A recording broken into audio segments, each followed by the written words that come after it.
This is Freedom Investor Radio, and I'm John Pearl. It hit me like a freight train when I realized there was a better way. When I discovered that I could take my future into my own hands. When I realized I could invest my way to freedom. This is what I'm working towards.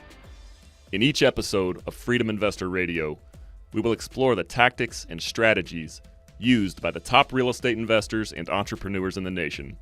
We will learn how you can start investing your way to freedom and take control of your life. Thanks so much for tuning in.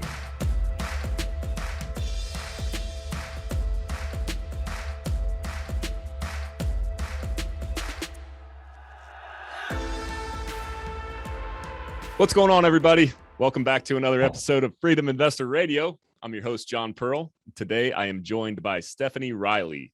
Stephanie currently heads up the equity strategies team at USA Mortgage, where her team helps aspiring and active real estate investors unlock the power of their balance sheets to gain financial stability and grow their wealth. And today we'll be discussing how real estate investors can optimize cash flow, equity, and credit. So Stephanie, welcome to the show. Thank you, John. Thanks for having me. It's such a timely topic. Absolutely. So I met Stephanie at an event in Dallas, Secrets of Successful Syndication, put on by the real estate guys.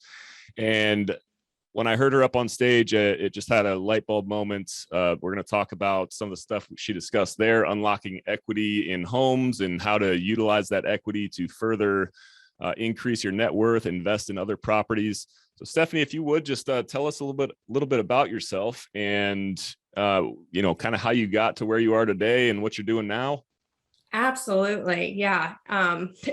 It really is a story of equity because I actually got started very young, right out of high school. I wasn't sure what I wanted to do, but had a knack for finances and financial planning and stuff like that. Got interested in real estate and ended up as an assistant for some top producing real estate agents in the Bay Area. One of them is Robert Helms, the host of the Real Estate Guys radio show. And in the process of assisting him in his business, I discovered that he made far more money from his own portfolio of real estate investments than he did buying and selling real estate for his clients. And that was my light bulb moment where I realized, wow, I want to learn how to do this. And so at a very young age, at 19, he helped me buy my first duplex investment property. And what I found out is really the power of equity. Man, that little duplex just went up in value and I was able to harvest that equity and reinvest. And it just was just a life-changing experience to know that right alongside me getting up every day and working, here were these assets that I was doing really nothing. And they were sitting there growing on my balance sheet and increasing in rents and increasing in passive cash flow. And so that's really how I got into real estate investing, and later, because of the power of financing to be able to multiply that productivity of these homes appreciating, I ended up getting into the financing side and continue down that path of learning how can we use financing to leverage and do more in this powerful space. Excellent. That's awesome. So what are some of the services that the equity strategies team offers to clients? Yeah. I get asked that question a lot because a lot of times when you talk about financing and you call up your loan officer, maybe somebody your realtor knows that you bought your house from, they're really focused on just how do we get you the best rate on your home loan. And where we take a different approach, at the end of the day, we originate mortgages for primary residences, second homes, vacation homes, investment properties, 1 to 4 residential units. But we take a whole nother approach because instead of looking at that financing like you would a consumer, how do I get the lowest rate? How do I save on my interest expense? we help shift that mindset. Now you're looking at your financing, not how do I save on this, but how do I use this to invest? And so we talk a lot about optimizing, right? So you've got equity maybe sitting in a primary residence or a small rental property. You've got cash maybe in the bank. Maybe you've got some assets sitting in a retirement account. Maybe you're nervous about what could happen with those if they're invested in the stock market, for example. You've got your credit. A lot of people don't maybe pay attention to that unless they're about to get financing, but that's a huge asset for you. And then of course you've got your cash flow, which if you're getting up every day and working hard and getting a paycheck, do not underestimate the power of that cash flow to apply that towards a monthly payment that you can convert into a huge amount of capital to invest with. And so what we do is take a look at investor's portfolio, even if it's just a homeowner looking to invest for the very first time, and say, let's uncover these opportunities, and maybe there's something here that you didn't see that you could reposition, reallocate where cash is, where cash flow is going, and all of a sudden get so much more out of what you have to work with. Great. Now, so you mentioned harvesting equity, and I love that phrase. And I think it applies to a lot of people, specifically where I'm living on coastal California. You mentioned in the Bay Area. A lot of folks that'll be listening to that are in those areas. A lot of folks listening to this are in those areas. And so let's take, for example, say, a lot of people, the home values have been skyrocketing lately. And a lot of folks who just purchased their homes 3 to 5 years ago find themselves on, around here, $300,000 to $500,000 in equity. So just for an example, say somebody purchased a home 4 years ago for $500K, and now it's at $1 million, and maybe they don't realize it because you don't know what you don't know. What are some ways that somebody can proceed forward with refinancing or getting a line of credit? And maybe if you could maybe talk about the differences between a cash out refi and a home equity line of credit. Like what are some of the aspects to look at when making that decision? Absolutely. Well, the first thing is recognize, like you said, maybe you don't even realize you are sitting on a huge amount of equity. So recognize that, you can Google online and figure out what you think your properties are worth. And recognize that can be put to work. The next step is, okay, how? And if you talk about different ways to tap into that equity or different ways to harvest that equity, and really why? Because if you look at real estate, it over time, because of our financial system and inflation, it continues to go up in price. Having said that, there's seasons where it stalls in its appreciation rate, or maybe markets where it might decline a little bit. And so just because you have equity today does not mean you'll have that same amount of equity a year from now. And so one of the reasons to do something now and kind of take those chips off the table is to preserve that growth that we've experienced the last 3 to 5 years, for example. But if you do that, so there's 2 ways primarily to do it. You can get a new first mortgage, pay off your existing mortgage. So let's say you got a new first mortgage for $750,000, paid off your $500,000 mortgage. You walk away with $250,000 less some closing costs. That's one way to do it. Another way is you keep your existing first mortgage, let's say in your example, $500,000 first mortgage, and you go set up a $250,000 home equity line of credit. Some differences between the two. If you get a new first mortgage, you can get that rate fixed for 30 years, or we have some lenders that will fix that rate in for 40 years.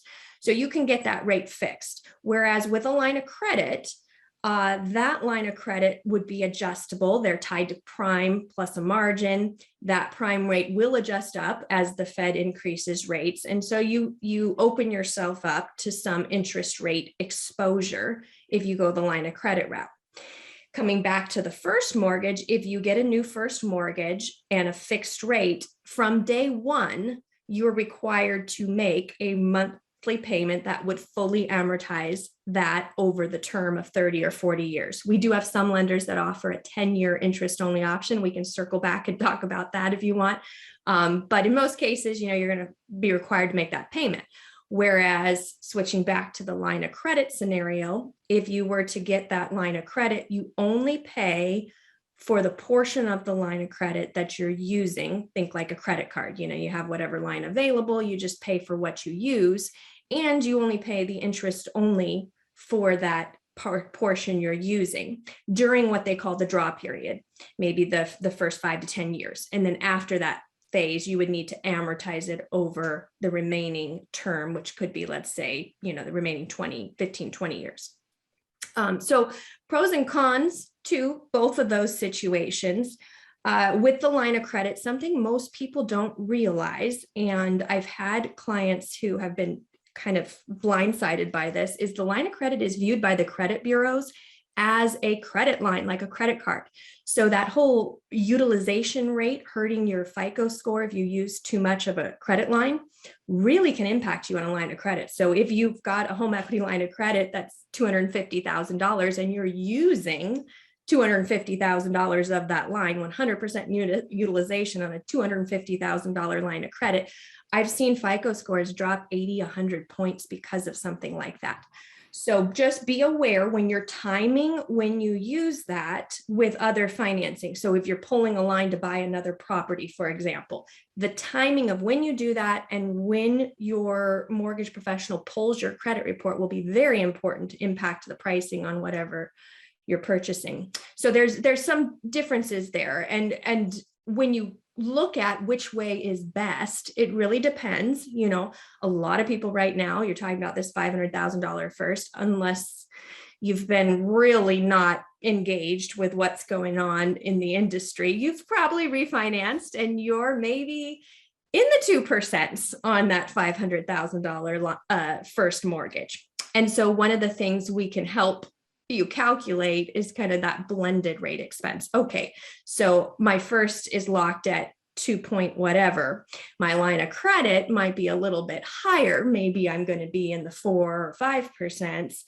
And I've got some interest rate exposure, but my blended overall, is that still going to be better or worse than what I could get on a new $750,000 first loan? So lots of considerations for why you might go one direction or another. And it's unique to each person's scenario and kind of what they're going to do with that line of credit.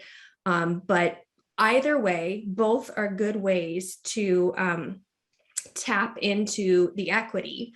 With the line of credit, just one other thing that most people don't realize, actually in April in 2020, Wells Fargo came out and said, we're no longer issuing home equity lines of credits. And what happened and has happened from time to time is they will see risk factors, recession coming in the economy, housing prices slowing down. They'll see risk factors, and the banks usually are the big banks are quick to react to that. And so they'll come out and they might say, whatever you've drawn on your home equity line of credit, you get to keep. We have no right to call a balloon payment on you. But whatever you've not drawn yet, let's say you've got this $250,000 line, you drew $100,000. The other $150,000 is no longer available to you because of risk factors we see. So banking on that line of credit is there's a risk there. Whereas if you actually get a new first and you've got that cash already off the table, there's no balloon payment. There's no, we changed our mind, send 150,000 back. There's no margin call if asset prices pull back. As long as you make that payment, you're fine. And you've got a lot of cash to do it with. Got it. Great. So yeah, more now than ever, it seems, with the macro economy, with the interest rates rising, all the uncertainty, it's great to hear that you and your team offer those services to help you navigate that. I know some folks who are doing both of those options, and, maybe it'll work out for the best, but you definitely during times like this want to have some wise counsel and somebody who knows what they're doing. So it's great to hear that you're offering that. Now, regarding both of those, what are the limitations like as far as amounts that you can pull out? Is there a percentage of the equity that you have that you're allowed to utilize? It can really vary by loan amount, by FICO score, by documentation type, and that sort of thing. In general, in your area, you're probably talking about jumbo loans.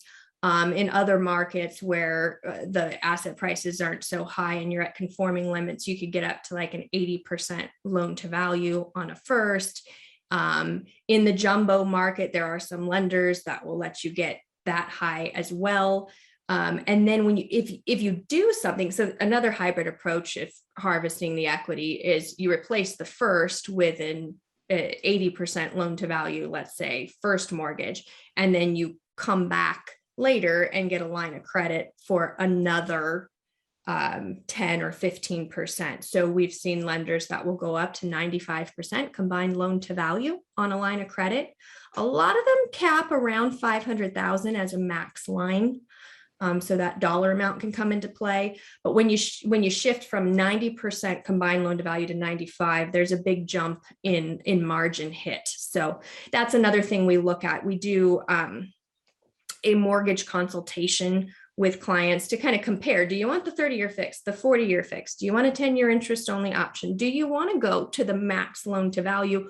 Or if you drop down just 5 or 10% on that loan to value, would you get such a pricing improvement that it would be worth it to maybe not take the full max equity? And a big part of that is, what are you going to do with that cash, because that's another, in right now, just hedging yourself against this inflation is so important. And if you're able to tap equity, even at 5%, it might be, quote, expensive, but if you're able to take that equity off the table and turn around and invest it at 10%, well, now you're making that spread, that arbitrage, that profit margin on it. And it's a way to kind of protect and diversify yourself, all your equity locked in one property, versus if you take some of those chips off the table and just all you're doing is shifting where that equity is on your balance sheet. It's no longer in property A, it's over here in property B or fund C, or maybe a combination of both, because in a volatile market and you don't really know what's going to hit next, being diversified is another huge reason to kind of harvest that equity. Is take it and spread it out with different assets, different markets, different timetables can be a real wise thing to consider. Right. And a lot of people these days think that, the interest rates, they're rising, but we've been very spoiled for the past couple of years. And there's a lot of other things, as you mentioned, to take into consideration, like the potential return that you could get wherever you place that money, and also inflation. Where's the CPI at? Right. We're right around 7 or 8% right now. And, if your interest rate's at 5%, that's still a win. So you mentioned also, it's important to move quickly in times like this. Things are changing. What are some things that people can do? Say they're ready to roll. What are ways that people can get prepared to do something like this? Say they wanted to reach out to you and your team. What should they do prior to that to make this process as fast as possible? Yeah. Well, it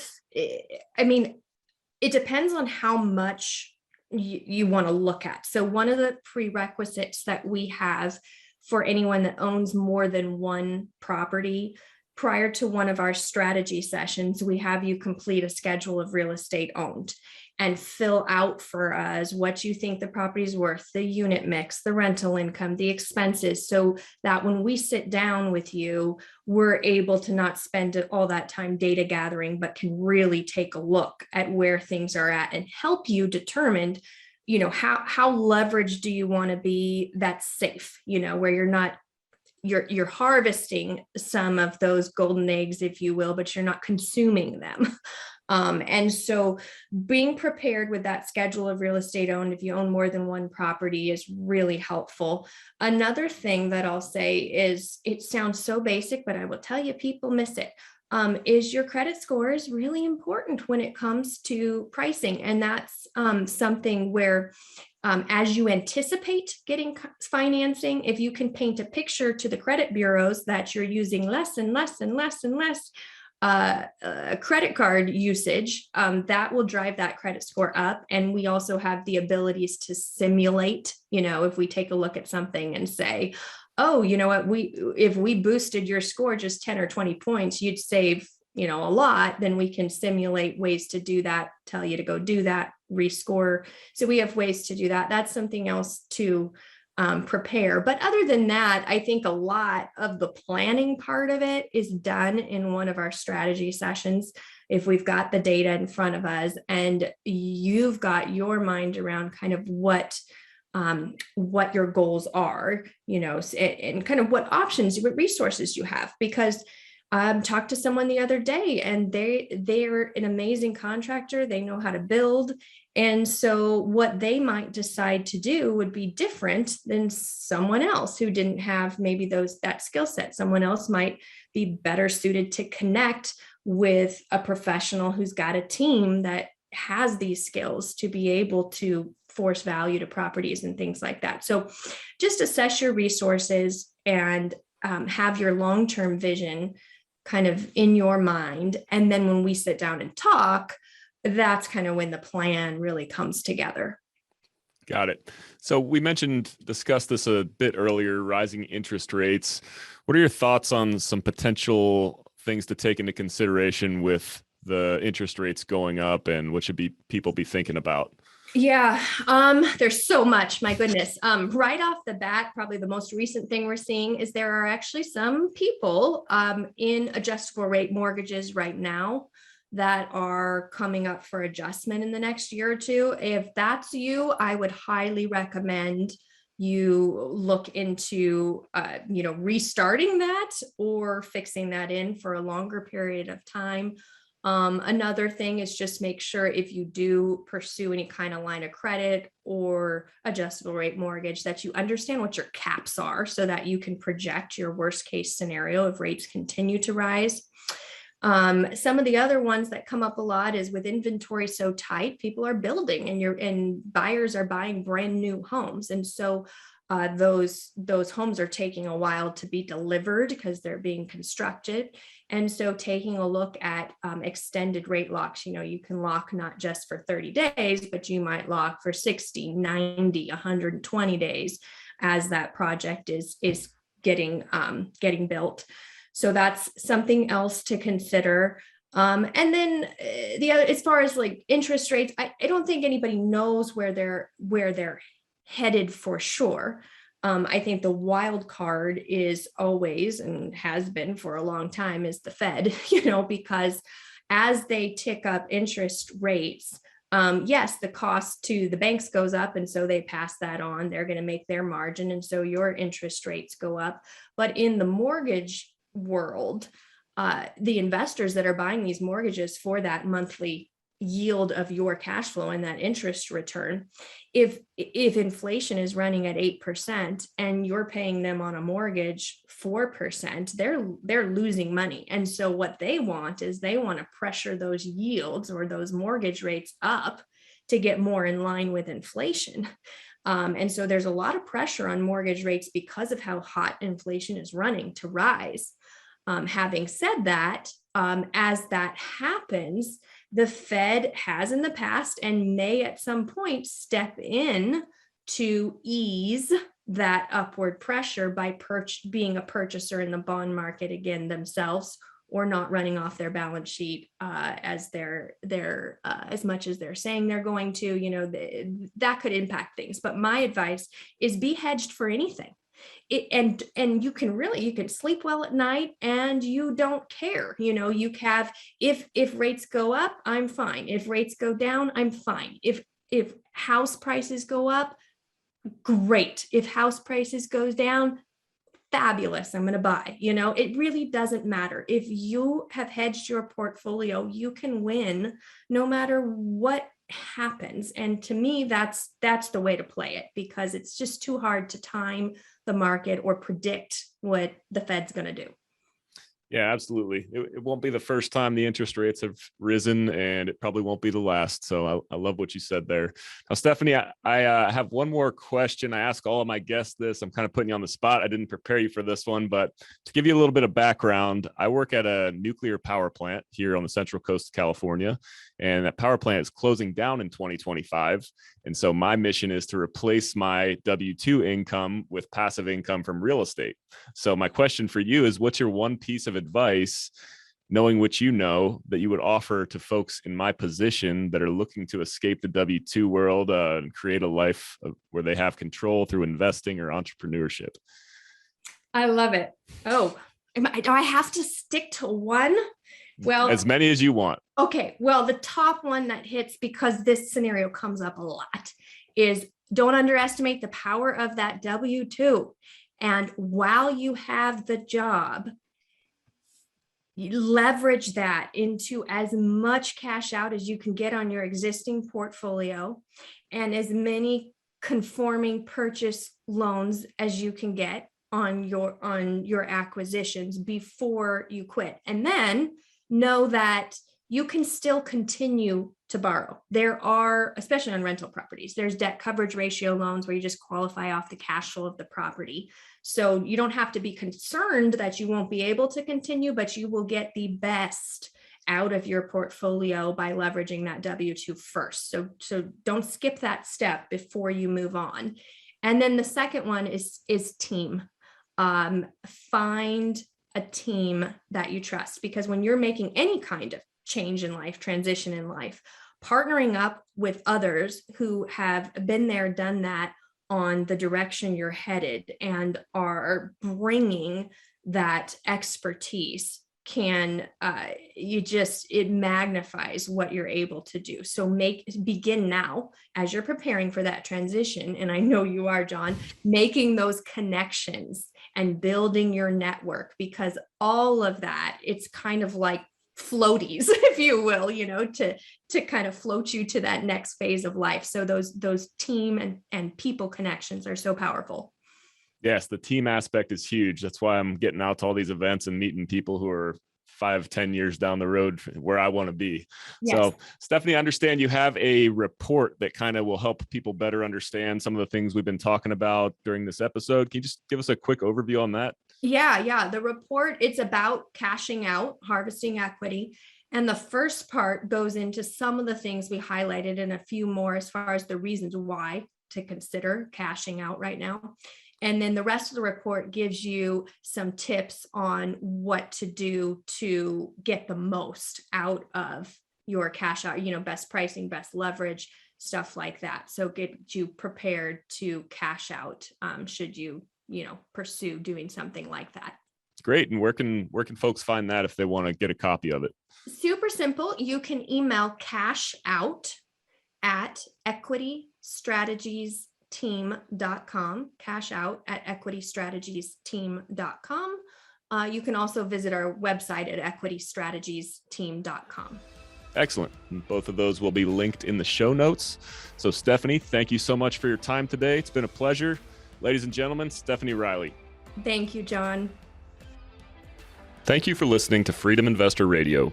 If you like what you heard, make sure to rate, review, subscribe, and share with a friend. Thanks again for listening.